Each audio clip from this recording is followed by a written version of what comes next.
Now that we have the separate TBs of the parent and the subsidiary as my starting point, and I've prepared all the consolidation journal entries, I'm ready to present my end product, the consolidated financial statements.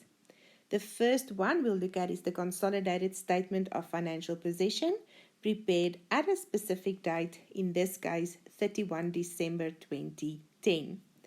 When you have to present a consolidated statement of financial position, the first thing you do is to write down your format. Look out for the following format principles. Assets, we have non-current assets and current assets. Under equity and liabilities, I have two very specific separate sections as equity attributable to the equity holders of the parent or the owners of the parent, and I have a line item for non-controlling interests.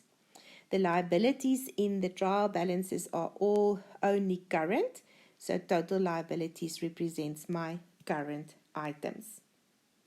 Then, to give effect to the single economic entity principle, line by line for the consolidated statement of financial position, I will add my starting point being 100% P and 100% S together, and where necessary, I'll adjust those combined balances for the effect of consolidation journal entries.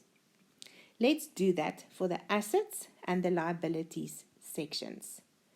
Property, plant and equipment is my first line item, 100% P plus 100% S.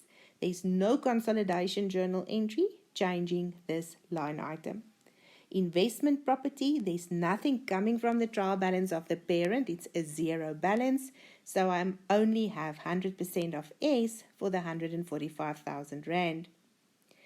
Now remember, we said that even for the line item goodwill, you can still apply this principle.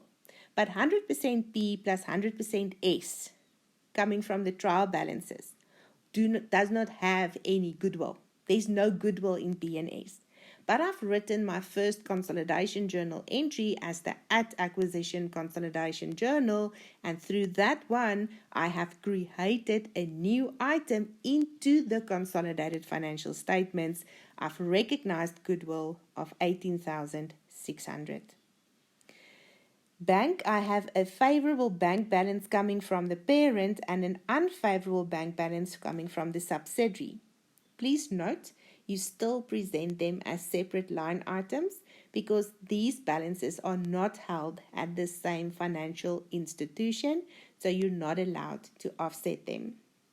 For other current assets, 100% P plus 100% S, there's no intragroup balances included in those amounts, so nothing to eliminate. Same goes for your other current liabilities, nothing coming from the subsidiary, only 25,000 Rand from the parent, and I'm happy with my assets and liabilities.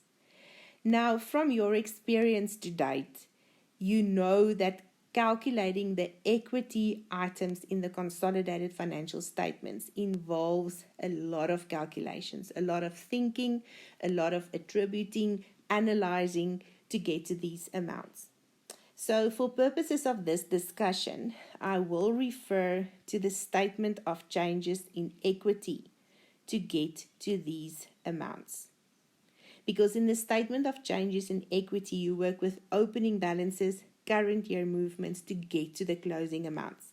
But what you need to know is it's your closing balances from the statement of changes in equity that ends up in the consolidated statement of financial position.